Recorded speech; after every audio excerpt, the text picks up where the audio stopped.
Iki gendine kan sing tinggo nyeneng lho, tinggo penyemangat ben awake dhewe tetep semangat, tetep urip semangat, lan lek wis urip semangat insyaallah manambah manah Gusti kamu beng dumadi Gusti Allah Subhanahu wa taala. Alhamdulillah amin. Sallallahu alaihi Nabi Muhammad. Allahumma sholli alaihi. Dek niken, kluthuk, klitik. Oke, Gus. Acara setiap malam Jumat Kliwon itu selalu diakhiri Amin. jam 12. Nggih, niki wis jam 12 kurang seprapat. Mangke pas kalih doanipun. Nggih. Kula pribadi atas nami Jo Klitik kalian Mas kula Jo Kluduk. Siap. Anggenipun nderek ngalap berkah wonten ing pondok mriki, padipuan mriki. Insyaallah saged sinambung wonten ing benjang rutinan ingkang badhe lumaku ing benjangipun. Amin. Nggih. Sami-sami. Mbok beli wonten kladhe ngatur nyuwun pangapunten Gus. Sami-sami. Nyuwun pangapunten dumateng sedaya warga agung masyarakat jamaah sedanipun. Insyaallah sedaya pinayungan kabagyan kamulyan saha katentreman. Amin. Awet momong putra wayah sedayanipun. Amin. Kajangkah jinangkung napa ingkang dados sedyanipun. Amin. Semono uga tak dongakni niken awakmu genderamu tambah dhuwur. Kluthuk-kluthik semono uga muga-muga anggonmu tetep ngibadah nyeneng ning wong di dunia panggung. Genderamu tambah dhuwur. Ning senajan wis dhuwur ning aja sampe ati kang ati gung lan ati guna. Para bapak, para ibu monggo sareng-sareng kita doa nyuwun dumateng ngersane Gusti Allah.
Boten saged Kanjeng Rama. Boten saged Rama Dewaji. Ingkang pantes dadi Senopati Agung Nagari Ngamarta punika boten Gatotkaca, nanging Kang putra Trajutresna pun Boma Narakasura. Lah kok malah si Gatotkaca ingkang dipun pilih kajumenengaken dados Senopati Agung niku kados pundi nalaripun Kanjeng Rama?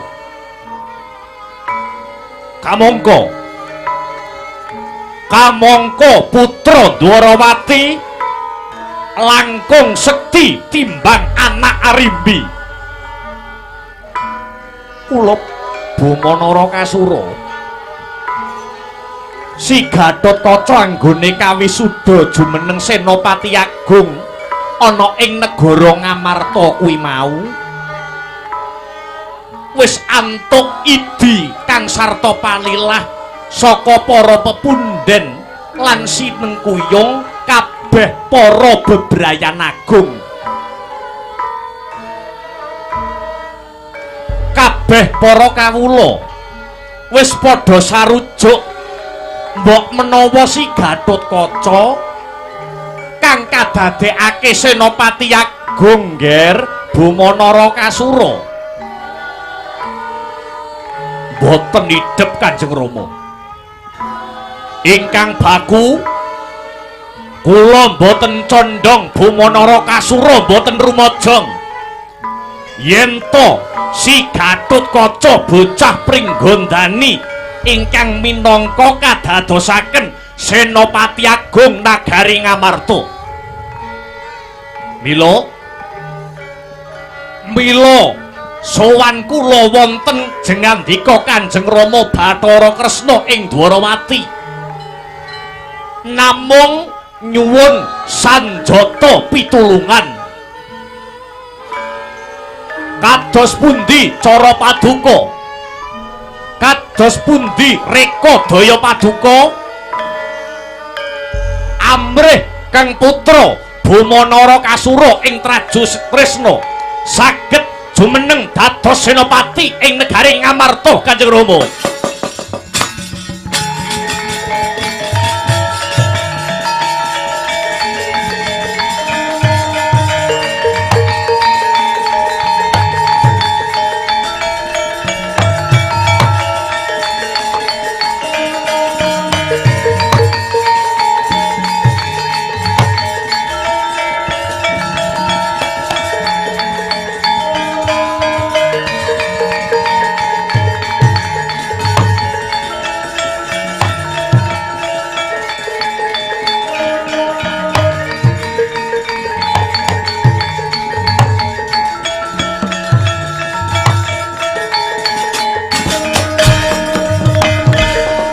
Anggudharit yasra riwut Urwati rawat wawati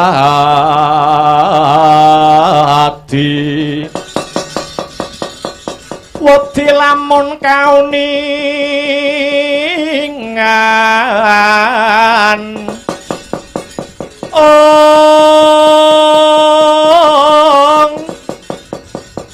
mring sang hambak ngumaladi tanwandi pinarti bloko kajurnan kang hambak juti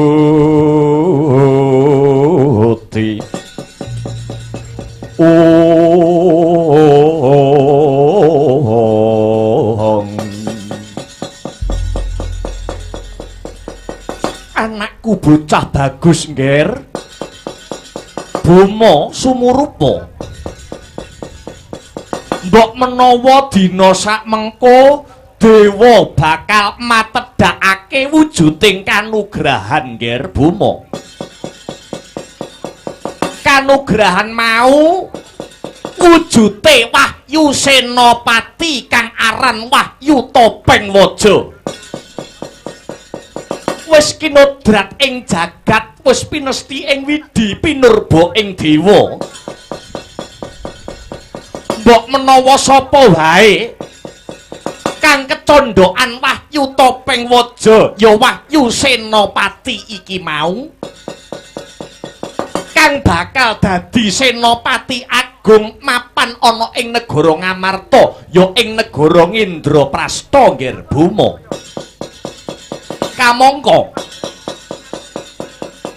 Kamangka dina sakmengko calon Senopati Agung negara Ngamarta adimu si Gatotkaca ya tetuka lagi nandang raga tegese lagi lara madal saliring usada ya kanthi perkara iki anjalari bingung bilunglungan pepunden-pepundenmu para Pandhawa Gatotkaca lara Kanjeng Rama ya pancen bener Bama alah dialah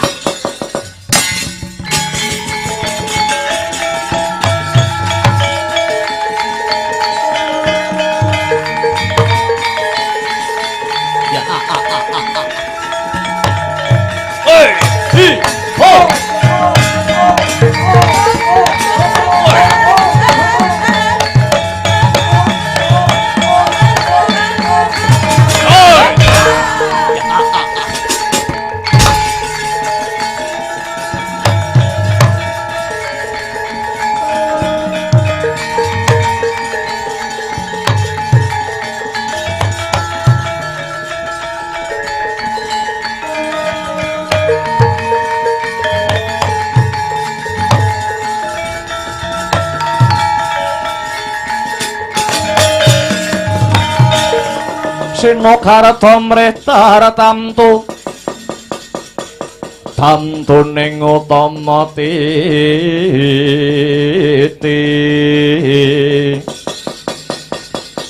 tetep dadi pangubahaning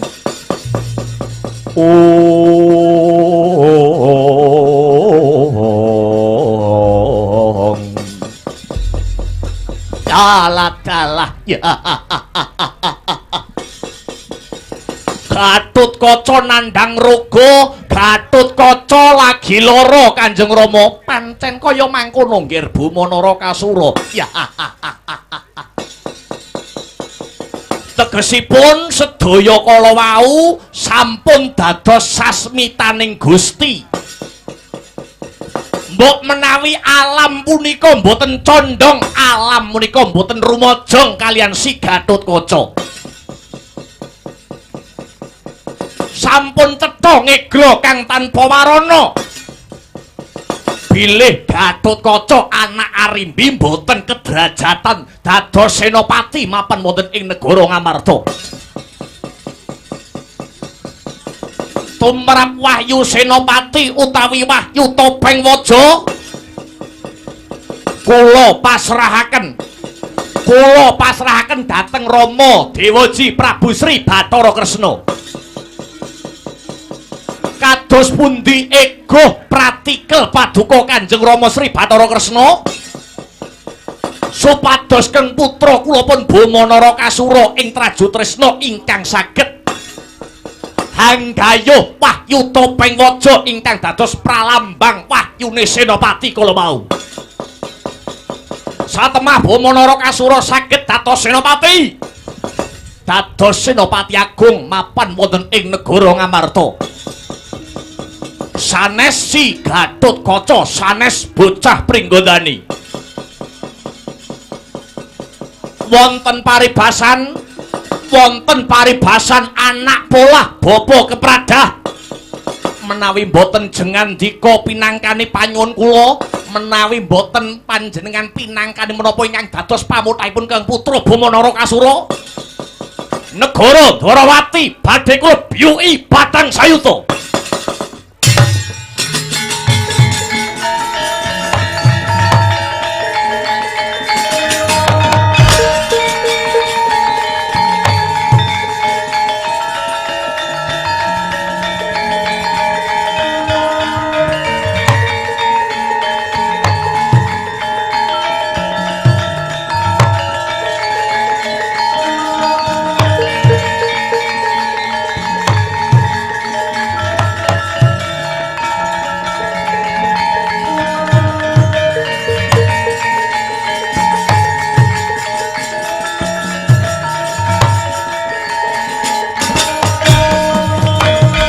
Rata Kresna lan ngandika Duh Yayi Prabu hayya sungkaweng tias mulat solae ngarini ro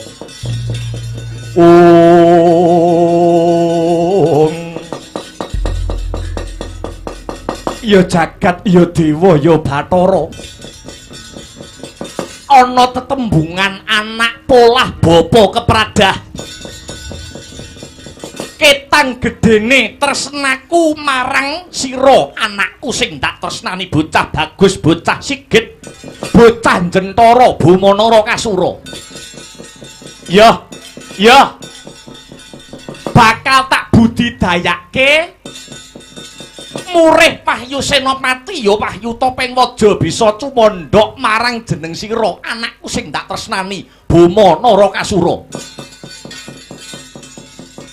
Ratu Dwarawati Prabu Sri Bathara Kresna bakal munggah marang kahyangan nyadang kang sarta nyadong tumuruning Wahyu Topeng Waja kang dadi simboling Wahyu Senopati muga-muga apa wae kang dadi sedyane kang sarta gegayane anakku Bumanara Kasura bisa kasembadan ya kulup bocah bagus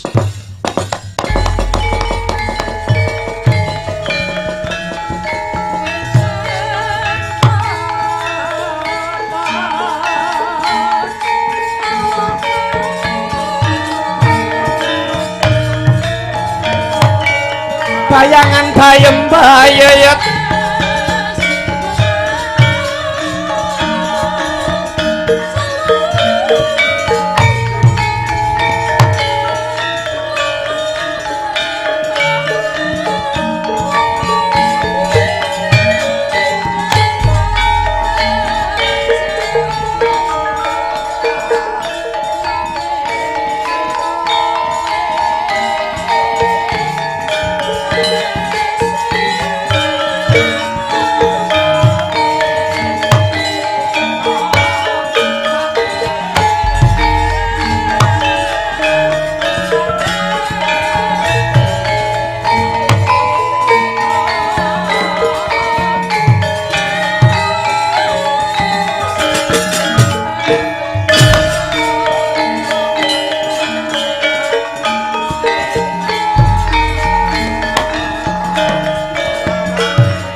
ya Prabu Dasa Kumara.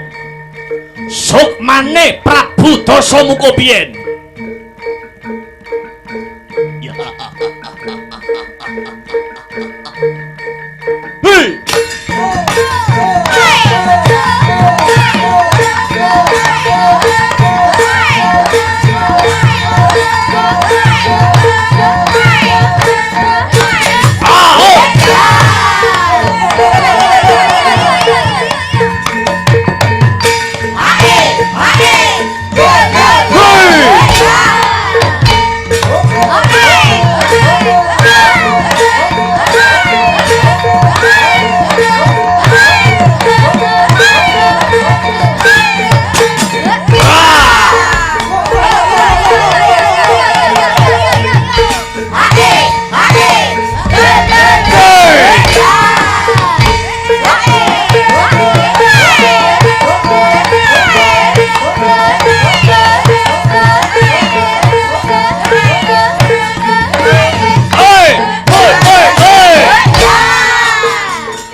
Yaksa Gora Rupa ora sedeng nalendra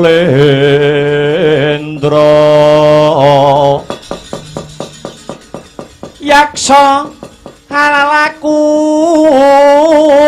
kang malwaling kang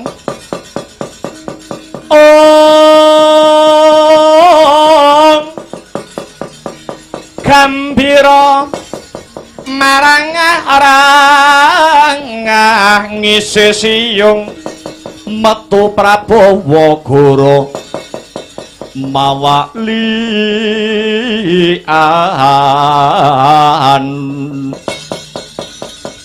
lesus aprage hampo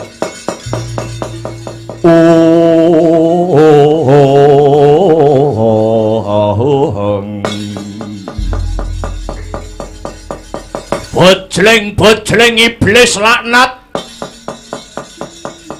padha cek-cekan kece wali kece sadat setan wali kobra kang dak sawang sing sowan iki kaya Kakang Bima Narakasura saka nagara Trajutrisna.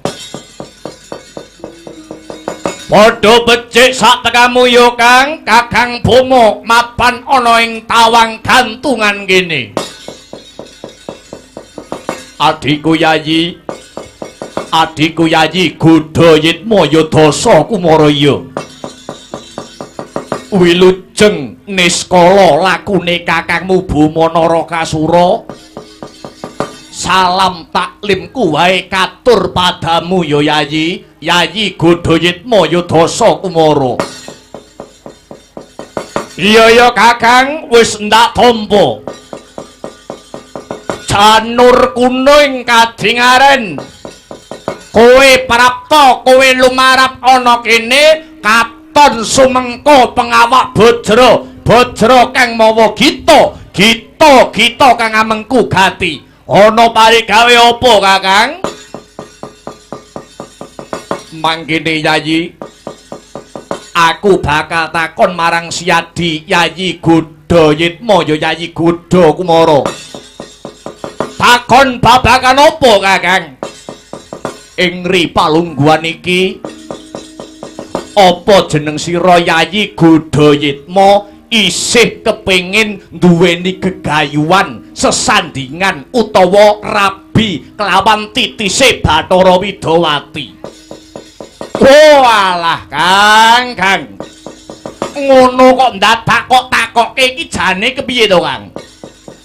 Urip patiku wiwit jaman aku urip ana ngalengka, wiwit aku jaman urip nalika aku isih jeneng Dasamuka biyen sing tak ajab ya mung Widawati. Kowe ngerti prasetyane atiku to Kang? Aku iki yen ora karo Widawati aluwung ora Kang. Apa iya kuwi tenan Kang Godhayitma piye? Sumurupa ya Yayi, yen Siadi tetep ngoyak kelawan titis Widawati, bejo kemayangan uripmu, bejo kemayangan uripe Siadi Yayi Godhayitma. Krana dina iki titis Widawati lagi cedhak karo aku. Lho, karepe Kakang Bima piye? Titis Widawati dina sakmengko mapan ana ing negara Ngamarta ya ing Praja Ngendrapara Hasta. Ya kuwi mapane ana ing kasatriyan Madukara. Ya kuwi garwane Paman Janaka ya Paman Arjuna kang sesilihe Wara Sembadra ya Dewi Bratajaya. Kuwi titis Widawati. Latialah jebul titis Widawati jebul isih bibekmu dhewe to Kang. Kapara nyata Yayi. Yo. Yen pancen kaya mangkono ndak jaluk ya Kang. Bibekmu tak rabine Kang. Iya. Perkara kok jaluk gampang. Perkara kok jaluk ketemu mburi. Nanging kabeh mau ana pitukane, kabeh mau ana syarat-saranane. Apa dalan kang kudu tak tempuh Kakang? Ngene yo Yayi. Dina sakmengko Siadi sabiyantuwa marang pun Kakang, aku bantunen Yayi. Carane aku bantu, aku wektu dina iki bakal bakal tilik adikku Gatotkaca bocah pringgondani kang sakmengko lagi nandhang raga utawa lara. Nalikane Gatotkaca iki mengko lena empakno permana jatimu. Gatotkaca patenana. Yen Gatotkaca mati Janaka bakal bingung krana Gatotkaca mono anak mantune paman Janaka. Ngono Kakang, iya. Yen Janaka bingung bakal ngenes pikire, yen wis ngenes pikire bakal mati. Yen Janaka wis mati sak rampunge kuwi titis Widawati dadi kukupane adikku Godayitma ya adikku Dasakumara. Alatiala.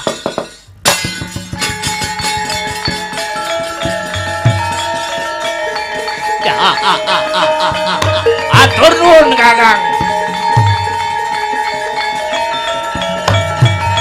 Ai.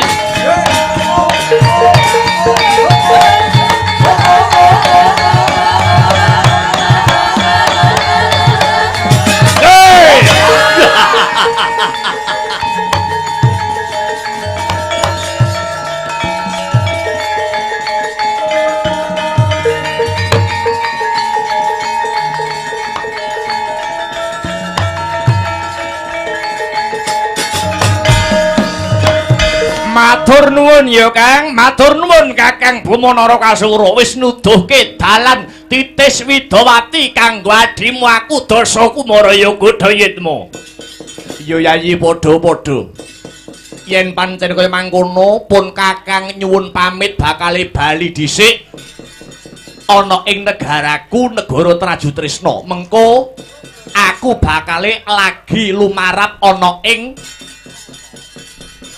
negara pringgondane saperlu nyambangi Gatotkaca kang lagi nandhang raga utawa lara. Ya Kakang, ya. Mengko ngenteni lenane bocah pringgondane si Gatotkaca. Janji Gatotkaca lena bakal tak arah patine. Sisan gawe aku bakal gawe geger. Aku bakal gawe gendro. Sisan gawe Godayitma ya Dasakumara gawe kisruh marang para satriya satriyaning tanah Jawa. Kanthi cara iki muga-muga kasempatan aku sesandingan kawan titis Widawati ya Kakang.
Paman Patih Pancatnyono.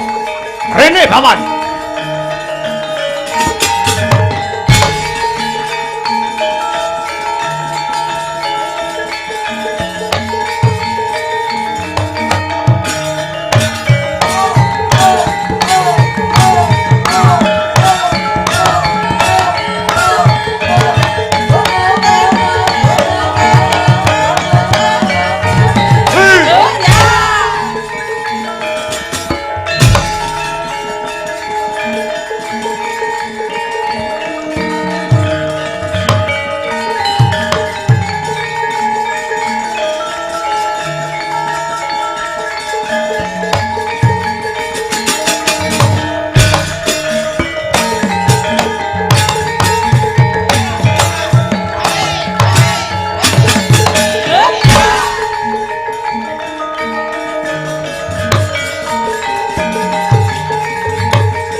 Diatur-tur miturut Hanut sumarah mring Gusti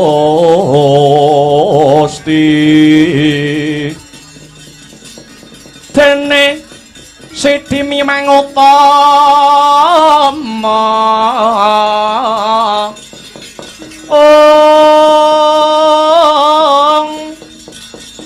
paninta ing praja ngadil bejo dadi bandara Orinara pan mring pro abdi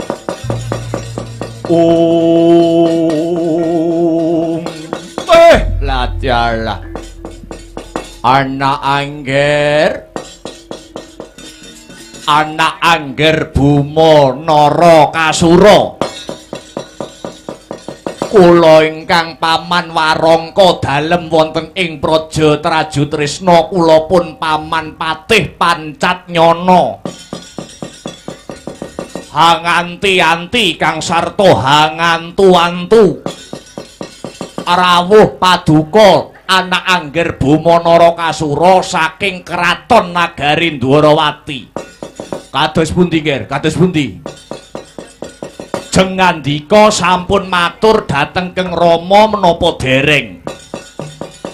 Babakan menawi jengandika anak angger kepengin dados senopati agung wonten ing negari Ngamarta.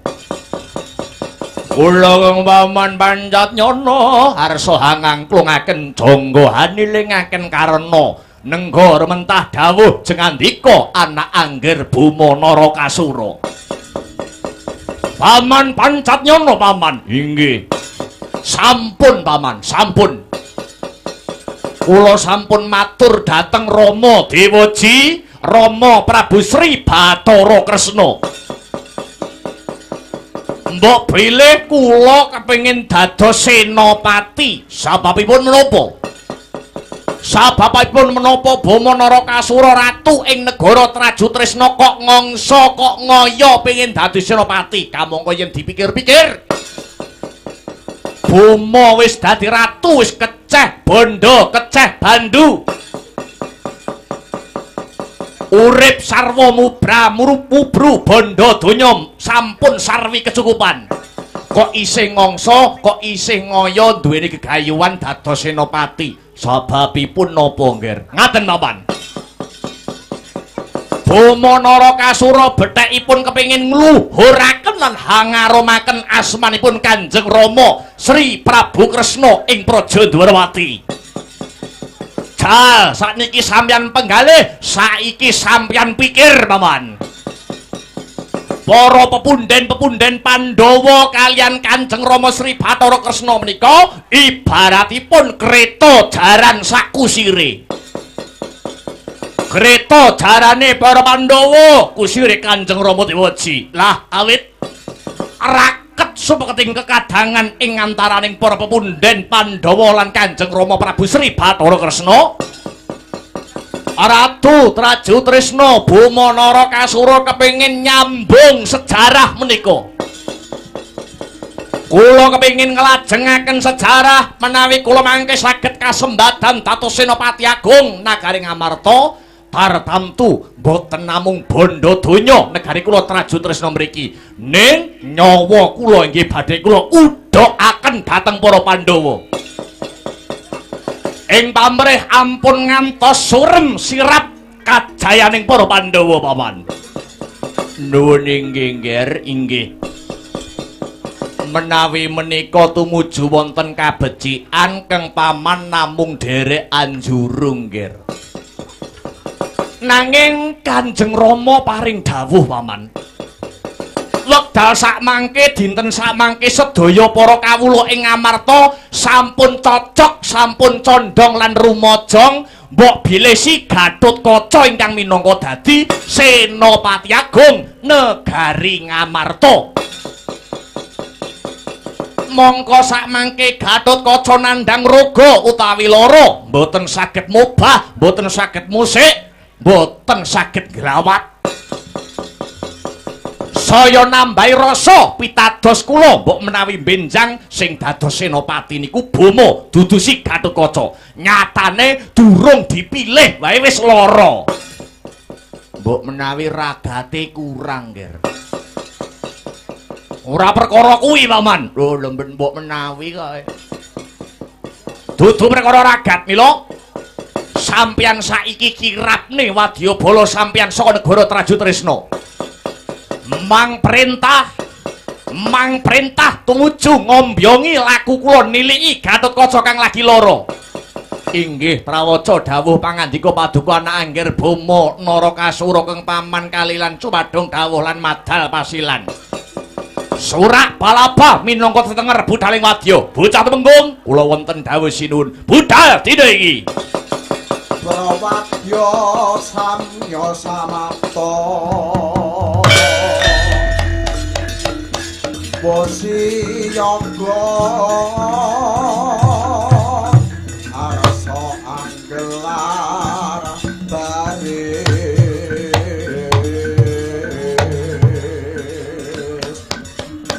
manunggal sajuru-juru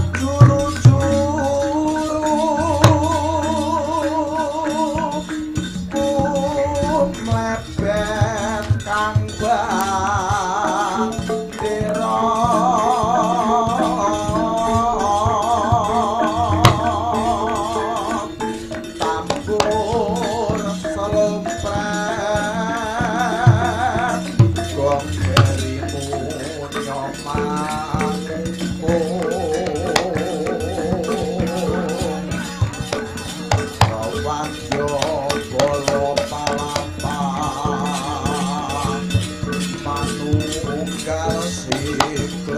Wadyabala Traju Trisna budhal dina iki.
Yo, wadya para traju tresna budal kabeh so.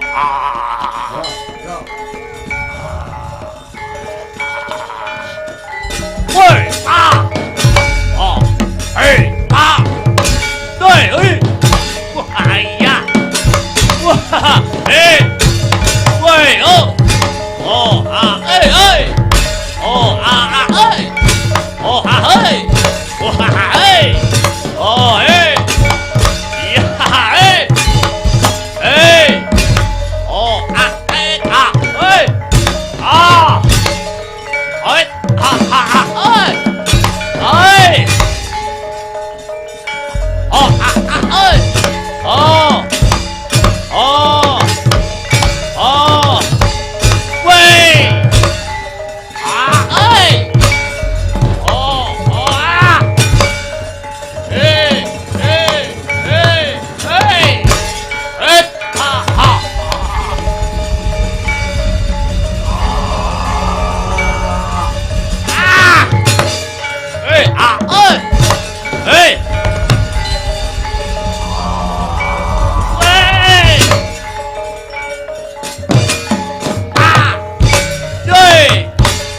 Awas, ha ha ha ha. Woi, ah. Oh, ah, hut, ah, oh, ah, oh, ah, hut, ah, wah, iya. Oh, ah, oi.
sang nar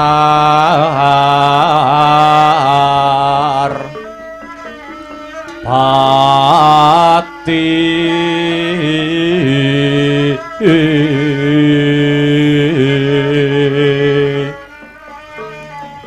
lampah hira alon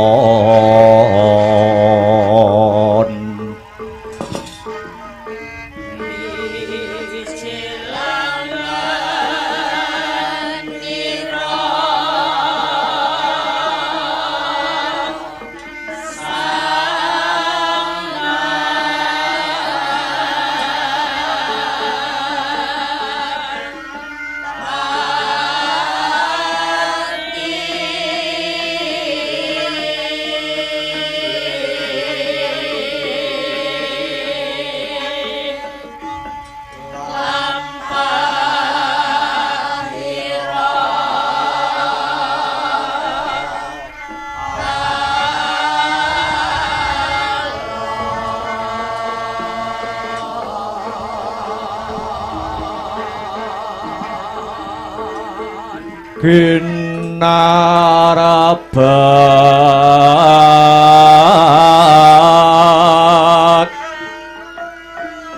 badaya yuwarna nira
ilahing sekaring bawana langgeng ulun waspadakake kaya Kresna kang prapta ana ngarsa ulun munggah marang kahyangan Suralaya ana parigawe apa kok katon sumengko pengawak bajra lakumu Harimurti nuninggih yang adipukulun sedyaning kayun dinten sakmangke namung badhe nyuwun utawi nyadang kang sarta nyadong tumuruning Wahyu Topeng Waja.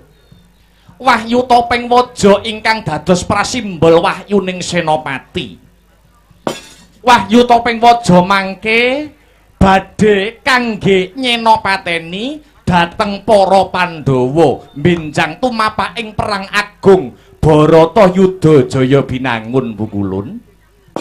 Iya Ngger Kresna kita nyuwun tumuruning Wahyu Topeng Waja ya Wahyu Senopati pancen ora luput. Krana waktu dina iki Wahyu Topeng Waja utawa Wahyu Senopati cumandha ana kahyangan Suralaya kene Kresna. anane wahyu kuwi mau durung tak turunake amarga Gatotkaca durung jangkep sangune anggone dadi senopati. Krana Gatotkaca sakmengko isih nandhang ruga utawa lara Kresna. Lah, sakmengko Wahyu Topeng Waja bakal ndak turunke marang Gatotkaca lumantar Kresna, lumantar utawa pancatan lelantaran jeneng kita Kresna. Inggih, kula trimah dados lantaran tumruning wahyu, mangke badhe kula paringaken, badhe kula wulungaken dhateng bocah pringgondanipun inggih pun Gatotkaca Pukulun. Ya nggih Kresna.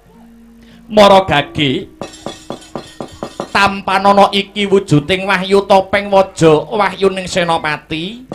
Sedakepna tanganmu, weningna panca indriyamu tampanana Wahyu Topeng Waja ya wahyu senopati. Yen wis tekan Madyapada enggal wulungna utawa paringna marang bocah pringgondani Gatotkaca ya harimbat maja he Kresna.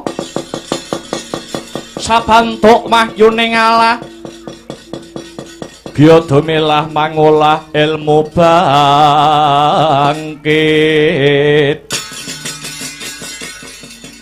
bangkit mikat oreh mangukut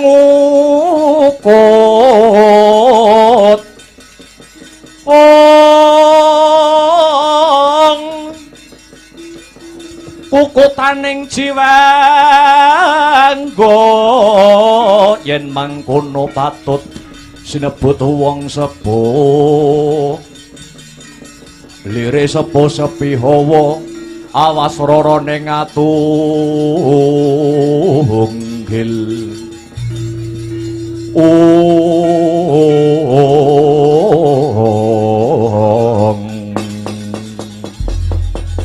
wis ndak paringke marang jeneng kita Kresna.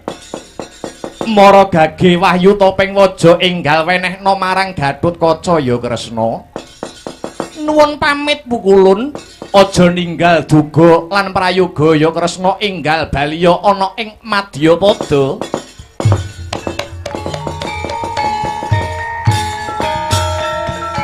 Caritaning satriya linuwe kang marti mring kautaman.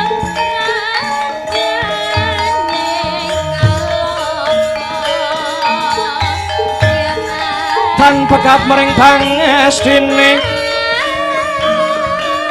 tan pekat mering pangestine.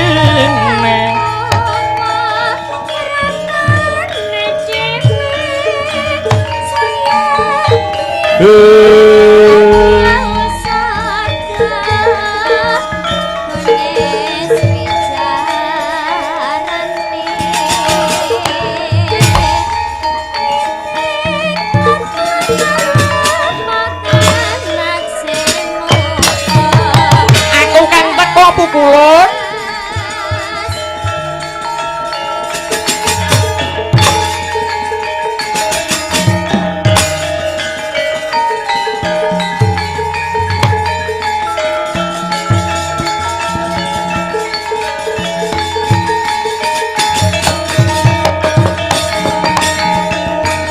lagi cawawan sabda rekang sumewa gegering pasewahakan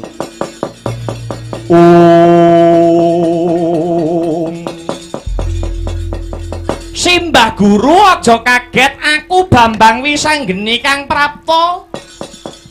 Wisanggeni katon sumengko prapta kita ana parigawe apa? Ngene, wigatiku sowan ana kene Wisanggeni mung bakal takon. Takon babakan apa? Iki mau Simbah Guru kedayawan sapa? Kedayawan uwakmu Ratu Dwarawati Prabu Sri Bathara Kresna. Perlune Ratu Dwarawati teka rene njaluk tumruning Wahyu Topeng Waja ya wahyuning Senopati Wisanggeni. Kanggo sapa? Kanggo Kang kita Gatotkaca ing Pringgondani. Wah, la iki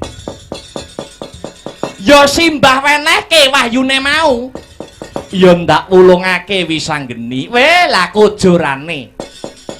Wahyu kok dipadakne barang diwulang-wulungke sakarepe dhewe. Walah Mbah Guru, Mbah Guru. Ing atase panjenengan iki pimpinane para dewa lho. Ning kok grusa-grusu kepiye to ki? Janjane ning kene iki dewane ya akeh. Ning kok wis ora awas panggraitane. Ing atase Simbah Guru, Simbah Narada lan dewa-dewa liyane do ora tanggap apa to wigatine Siwa Kresna anggone njaluk Wahyu Topeng Waja kang jarene diwenehke Kakang Gatut. Walah Mbah Guru, Mbah Guru, apa Mbah Guru ora pirsa? Pirsa babakan apa Wisanggeni? Walah iki. Dewa kok tek kowah-kowah iki piye to? Sumurupa ya, Mbah. Wektu dina iki Siwa Kresna ditangisi karo anake lanang Kakang Boma Narakasura kang perlune bakal kepengin ngalap tumruning Wahyu Topeng Waja minangka sarana dadi senopati agung ana ing negara Ngamarta. Kamangka selawase iki Kakang Boma babar blas ora tau duweni lelabuhan menyang para Pandhawa. Isine mung gambar ngalor ngidul. Isine mung pasang gambar ngalor ngidul. Ngidul melu ngidul, ngalor melu ngalor. Ning lelabuhane babar pisan durung nate dirasake dening kawula cilik. Dadi cekak cukupe Mbah Guru. Dewa ning kayangan ning kene iki mau nggur diapusi karo Ratu Dwarawati Prabu Kresna. Sing jarene Wahyu bakal diwenehke Kang Gatut. Nanging sejatine bakal diwenehke marang anake dhewe Kakang Boma Narakasura, Mbah Guru. Jagat Dewa Bathara.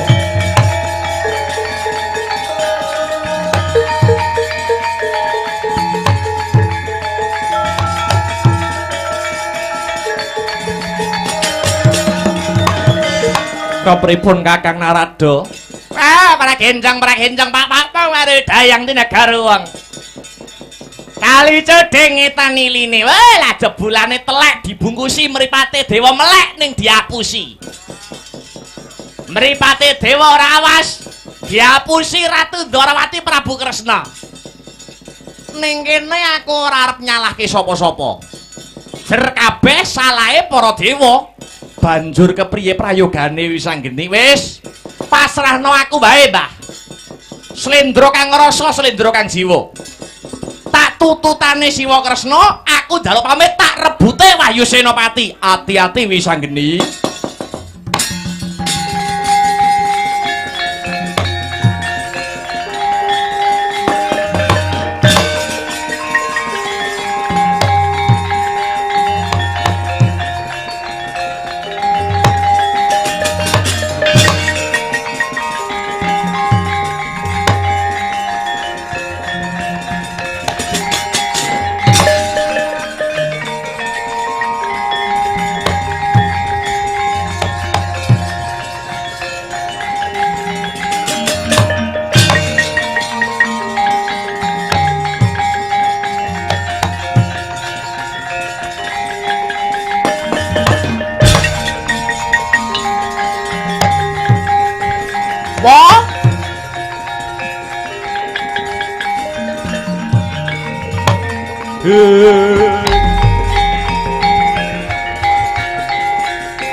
Haritaning satriya linuweh kang mardi mring kautaman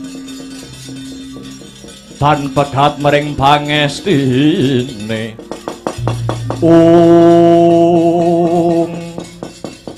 Iki anakku bocah bagus Wisanggeni kang ngendhek lakune Wandwarawati. Aja kaget ya, Wa. Wisanggeni kang ngendhek lakumu. Awit wektu iki aku duwe perlu karo Siwa Kresna. Perlu apa, Nggir Wisanggeni? enggal matura marang Wandwarawati. Wangsulana kanthi jujur ya wa. Iki mau wa Kresna bubar saka ngendi lan arep menyang ngendi?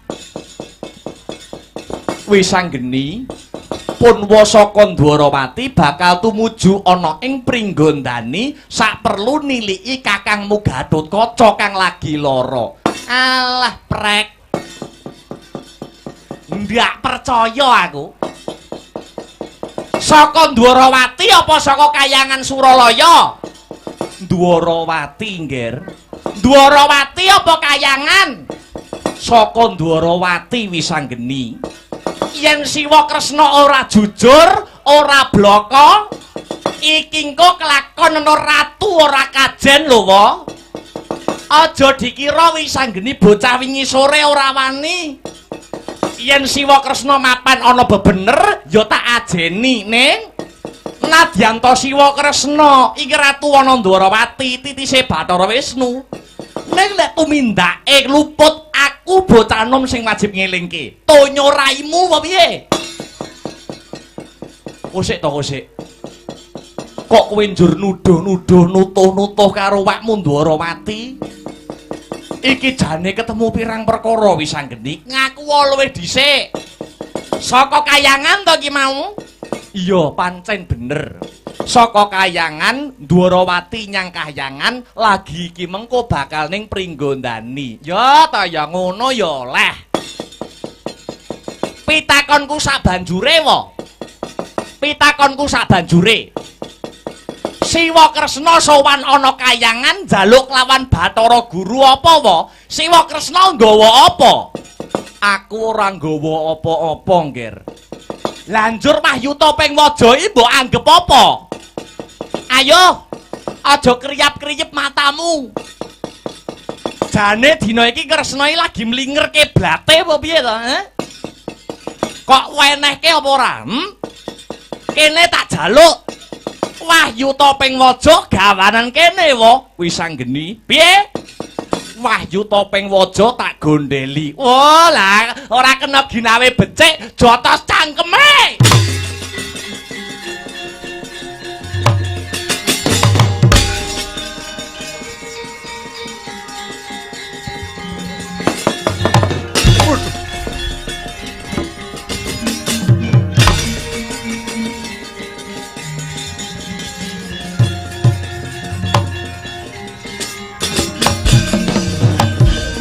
Wis anggene murang totok. Bocah wingi sore wani nepak mbun-bunane wong tuwa. He, wis anggeni. Dikira aku apa ora wani karo kowe? Dikira aku apa ora wani karo dedapuramu? Kepeksa aku tega karo kowe wis anggeni.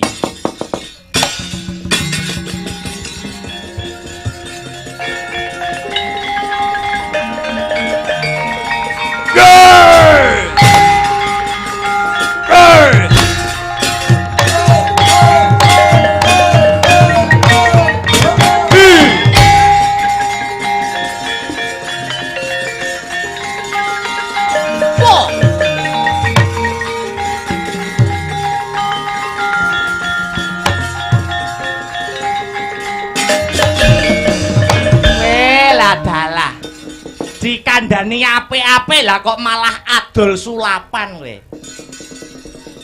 Rumangsane yen dadi gedhe ngono kuwi aku gumun apa piye, Kasekten dinggo aji mumpung. Lagi iso sak jurus wae iso mecahi bata turut dalan. Wa. Sawangen wis anggeni, sing iso dadi gedhe apa kowe tok?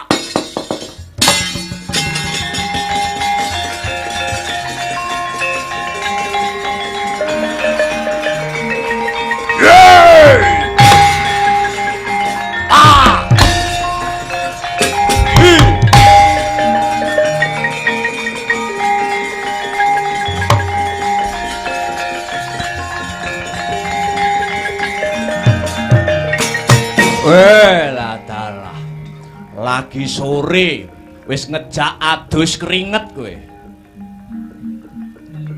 Direwangi adus keringet kaya ngene taun ngarep ra balik rugi. Sing rugi sapa? Aku ora ditanggap kok.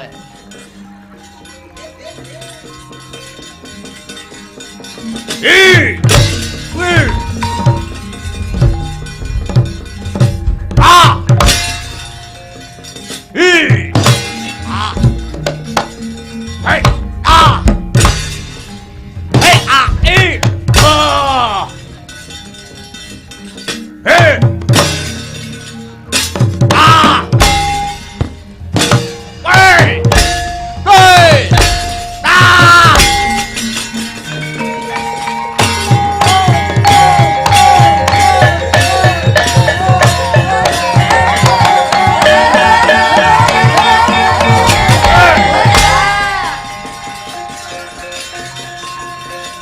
Hey! Ah!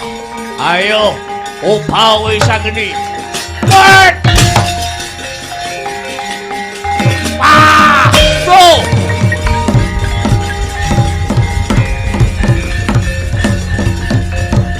Hey!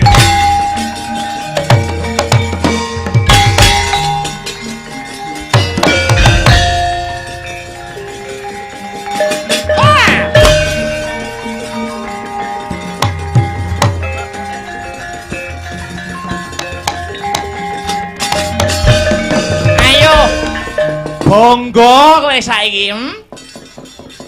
Iki. Oh. Wahyu Topeng Waja wis tak regem. Aku ngerti Wahyu iki bakal mbok wenehke anakmu Kakang Boma Narakasura. Ya to, ning ngerti ya wong, ngerti ya. Wahyu kuwi ora iso dioyak. Ning Wahyu kuwi marani dhewe. Sing wenang cumondhok, sing wenang milih kuwi wahyune dudu menungsane.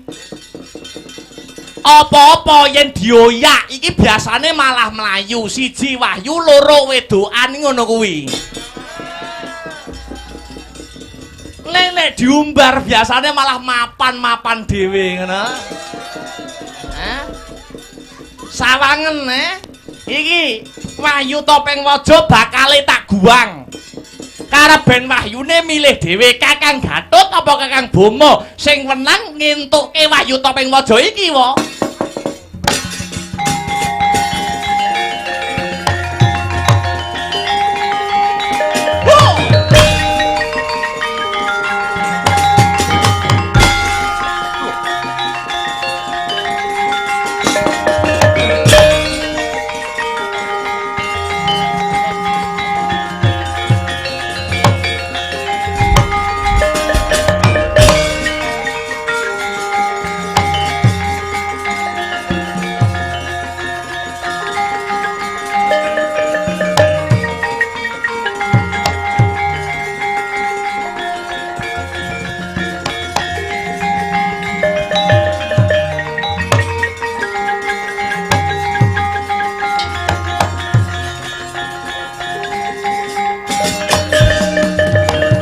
Tatan ngawruh kang tekane tanpa sangka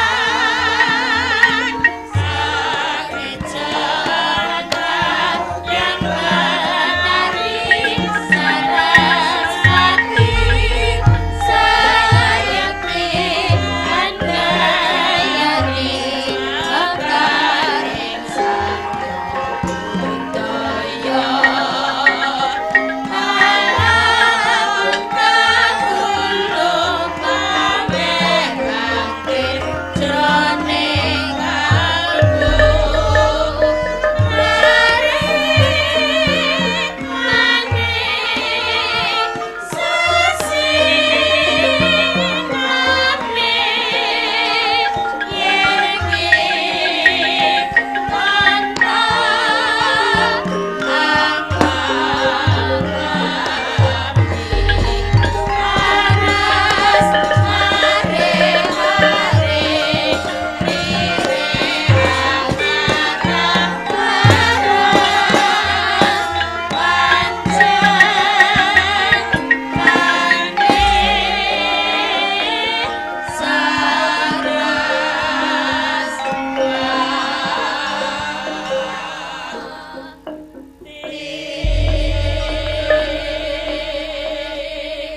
leng-leng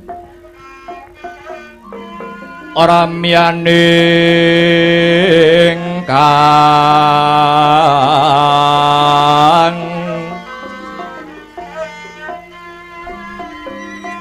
sasangka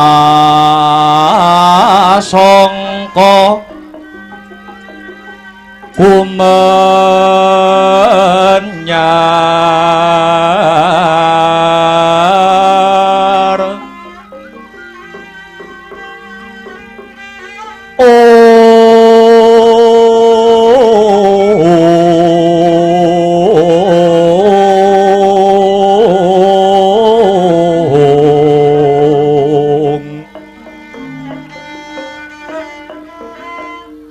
mangrengga ruming puri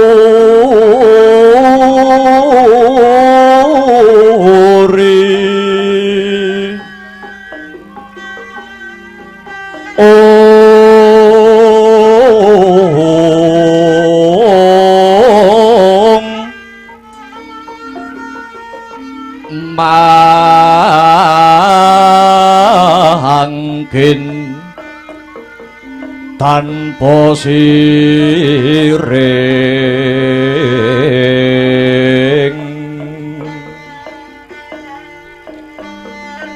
halep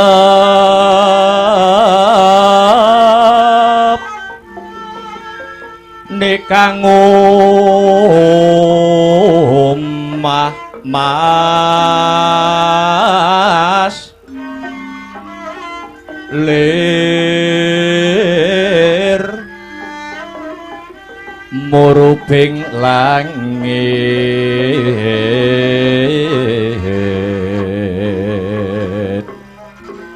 ong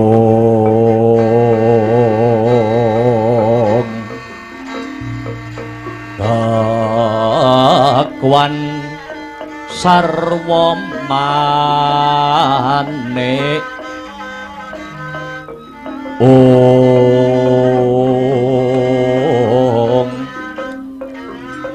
ong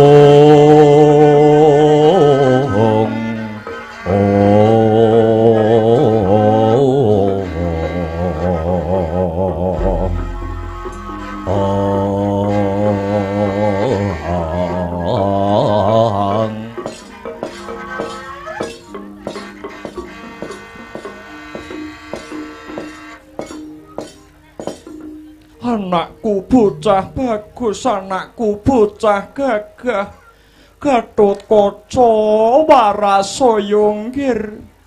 Iki pun ibu kulup, kowe aja mung meneng wae.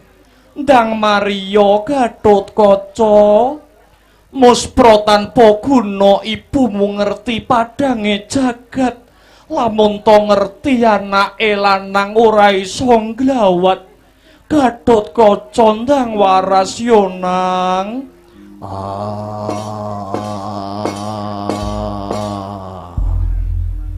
Arimbi ora susah nangis wae. Kawongko ya ora kurang-kurang anggonku golek tombo kanggo warasi anakmu Gatot. Nyatane nganti tekan seprene durung mari. Mula tak jaluk Arimbi sabaro, sareha aja nangis wae. Kakang Mbok Arimbi, kula suwun ampun ngantos hangelangut nemoni lelakon punika. Sumangga langkung prayogi ndedonga marang Gusti ingkang Maha Agung, murih keng putra Gatotkaca inggal waluya jati-jati temah nirmala Kakang Mbok. Tupet. Kang, piye Mas? Sawangen to. Ora maido kok, Den. Wong tuwa kok ngerti anake lara niku, atine susah, atine bingung niku ora maido. Mila tresnane wong tuwa teng anak niku ora winates. Pancen bener ngendikane para pinter, para sarjana ingkang sujaning budi. Wong tuwa karo anak ki ibarate kaya mripat lan jempolan sikil.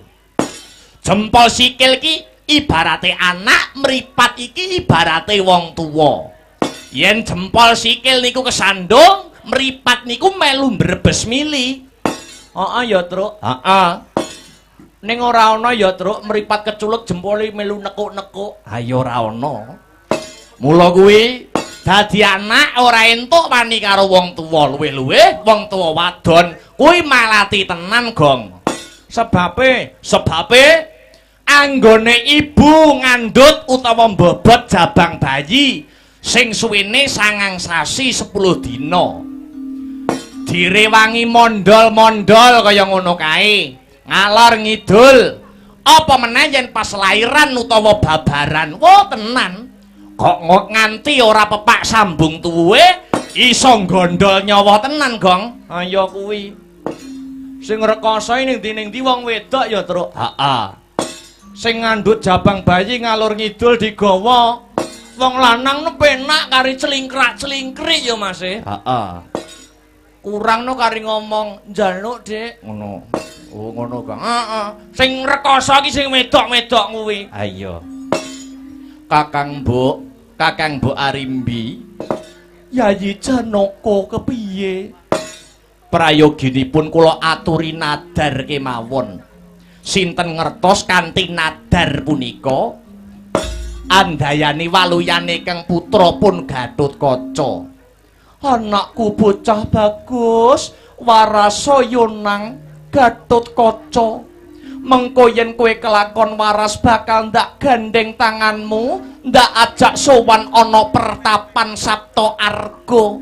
Bebarengan eyangmu wiyasa ngunjukke rasa syukur ana pertapan Sapta Arga. Saya nambahi asreping swasana. Kakang Mas Werkudara jlamprong piye? Monggo kula aturi nadar, Kakang Mas. Aja dadi atimu. Sakjeke urip Werkudara ora nate nadar. Alah medhit padune. Apa medhit kowe? Ora tau nadar. Ndara Werkudara nadare nek ora gelem ngetarani, nek ora gelem kelangan bandane kowe, Truk. Aja ngono. Wong kuwi watak wantu, solas logo lagak lagon lagiyane wong iki dhewe-dhewe, Gong. Alah embel. Ndara Bima ki wis kondang medhite kok. Paribasan nyekel banyu ora bocor lho, Truk. Cangkemmu iki ora. Ih, menawi mekaten kula ingkang badhe nadar, Kakang Mas. Ya nadaro. Gatotkaca, yen to kowe kelakon waluya jati-jati temah nirmala, pamanmu Janaka bakal nadar ngluwari sesajen upacara syukur kelawan kabeh para kawula ing negara Ngamarta. Gatotkaca warasaya nggir. Punapa dipun keparengaken kula nadar, Ndara? Iya, Petruk. Ndara Gatot enggal waras nggih, Den. Menawi Ndara Gatot waras badhe kula tanggapaken wayang 7 dina 7 bengi. Campur sari los wulan. Tambah jaranan. Menapa dipun parengaken kula nadar, Ndara? Iya, Bagong nadara. Anu Ndara Gatot ndang waras nggih, Den. Nek Ndara Gatot waras, kula nadar badhe ngemis. Alah, kok elek men to nadare. Ayo ora apa-apa bendang waras kok bendang waras. Ayo. Janaka.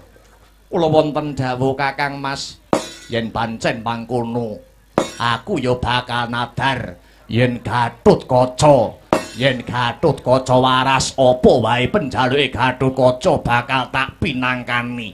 Anakku ngger Gatotkaca. Aja mbebidhong atine wong tuwa ya nandang warasa kulup Gatotkaca. Permara reh mangosomya ngambrangang kadi karonaning kaswasih ring marga Hamalagung.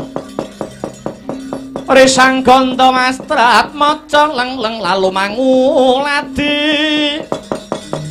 Surya mangrangsang waya, surya mangrangsang waya.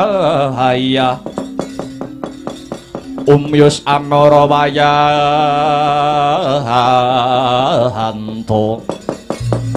ong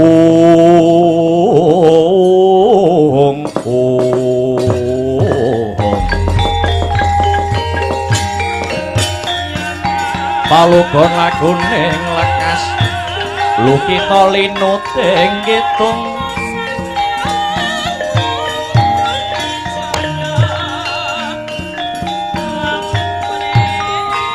kadung kadarang ngomong mangun manah rahayu ayu ana tan agolong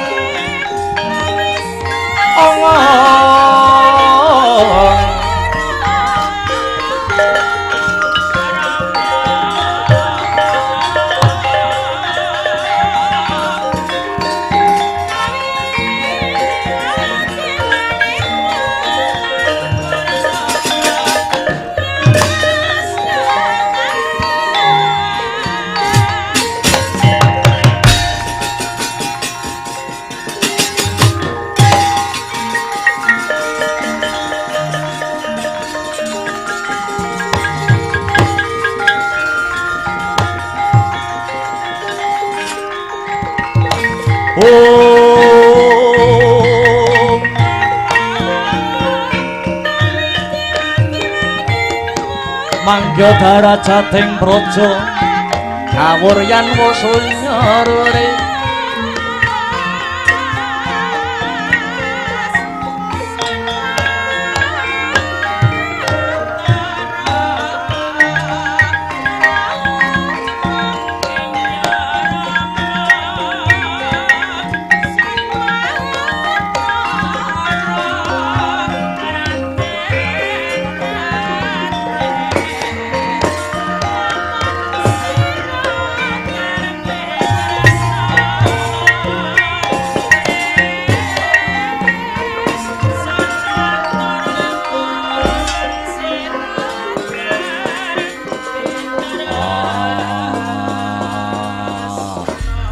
ora pangling iki Buma Narakasura sing sowan ana Pringgondani ana wigati apa Buma amit pasang Kalimantabek sinabeta ing ila-ila duni demawing tawang towang Paman Werkudara lan Bibi Arimbi nyuwun sewu sampun kaget jroning penggalih mbok bilih sowanipun Buma ing Pringgondani menika kula kepengin tilik adi kula Pringgondani pun Gatotkaca manut dawuhipun Kanjeng Rama Prabu Sri Bathara Kresna kang rayi Gatotkaca sakmenika nandhang raga tegese madal saliring usada sareng kula tak yenaken wonten mriki tinipun jebul kabar menika kabar ingkang leres lah kok Gatotkaca dereng antuk tombo banjur saiki bapakmu ana ngendi ing Ripalenggan samangke Kang Rama taksih pados tombo kagem waluyaning Yayi Gatotkaca.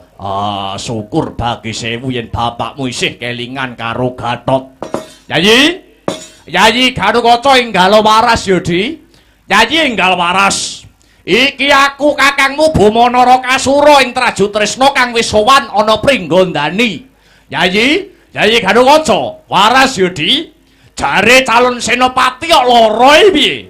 Ayo tangi. Ayo enggak waras. Yen Siadi wis waras, bakal tak kanthi adu kaprawiran. Adu to sing balung mluting kulit, olah kadigdayan. Gatotkaca tangiya sing jejeg Yayi. Lenglenging driya mangu mangun gong kanduan rimang. Lerlena tanpa kanen lerlena tanpa kanenung yen tambulusa mengko sang Dyahutama ing lahing kono to banter panantang Sang Buma Narakasura ratu ing Trajutresna ingkang ngasung sesumbaring satriya Pringgondani parandene Sang Gatotkaca amung kendel kewala. Datan mobah, datan musik. Dumadaan ing akasa ana cahya manter saksat sada lanang kang manjing ana badane Sang Gatotkaca. Tuhung nika wujudipun Wahyu Topeng Waja Gya manunggal dadi lan waluyane Raden Gatotkaca Satring Pringgondani.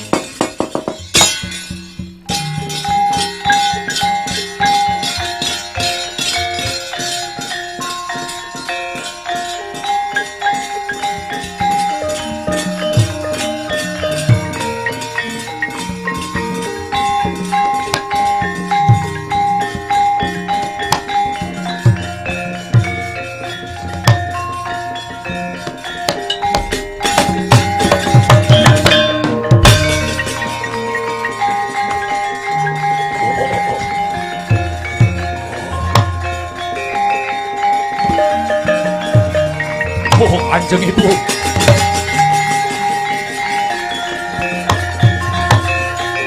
Wis waras kowe anakku. Ah, Gatot.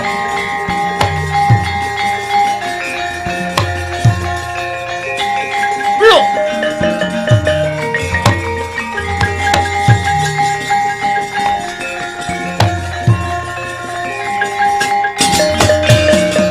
An samar pamoring suksma sinukmaya winahya ing ngaseti sinimbang palenging kalbu anakku bocah bagus Gatotkaca kowe wis waras kulup. Iki mau tambane apa kowe wis waras Nger? Kula inggih mboten mangertos Kanjeng Rama.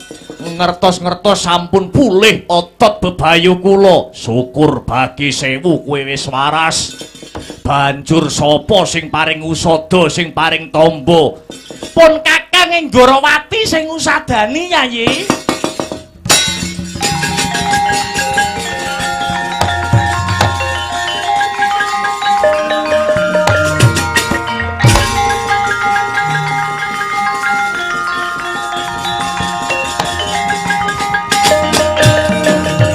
Ara Liteng Kresna kakangku apa?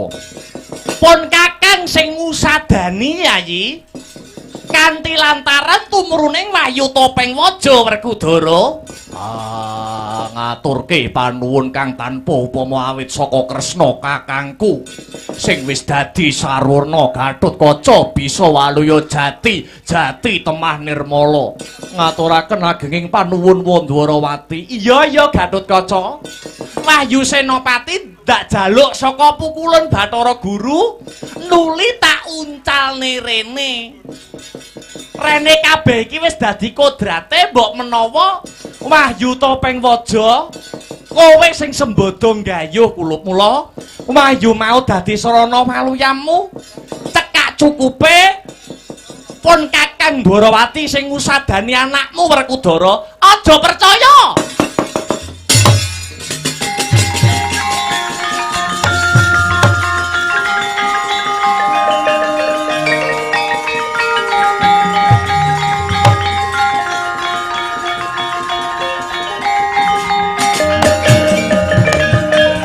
Gelut neh piye?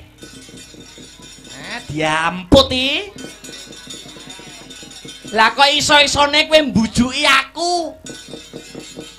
Tak jaluk Siwa Werkudara aja percaya ya, Wa. Aja percaya.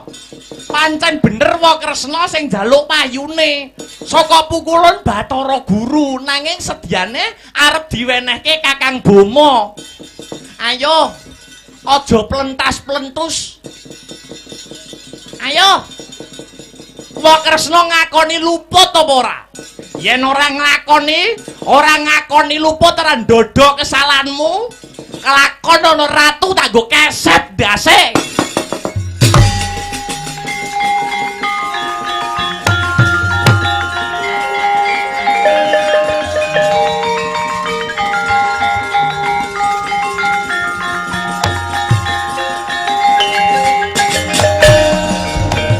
Iya, aku ngakoni luput Werkudara. Piye? Aku njaluk ngapura ya, Di, pun Kakang Goroh. Wa Werkudara wis anggeni piye? Iki mau wahyune tak uncalne mergo aku rebutan karo Siwa Kresna. Manjing ana badane Kakang Gatot satemah Waluya Jati, Jati temah Nirmala. Saiki aku bakal takon karo Siwa Kresna. Sebabe apa tumindake Siwa Kresna kok nganti kaya mengkono? Wis anggeni, kabeh iki bisa dumadi karena aku tinangisan anakku Boma kang kepengin dadi Senopati Agung Negara Ngamarta. Amarga sapa wae sing kecondhokan Wahyu Topeng Waja yaiku sing bakal dadi senopati. Wo, Kakang Boma pengen dadi senopati to? Iya. Iya wis anggeni. Aku kepengin ngatonke labuh dharmaku marang pepunden Pandhawa. Ya. Ora apa-apa, ngene wae. Didu wae. Karepe wis anggeni piye? Ana alun-alun Pringgondani digawekne blabar kawat janget cincang.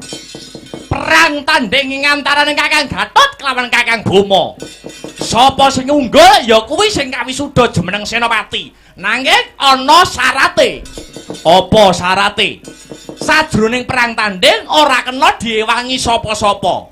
Piye? Wani apa ora Kakang Boma? Wani wae. Tak enteni njaba karo kaca.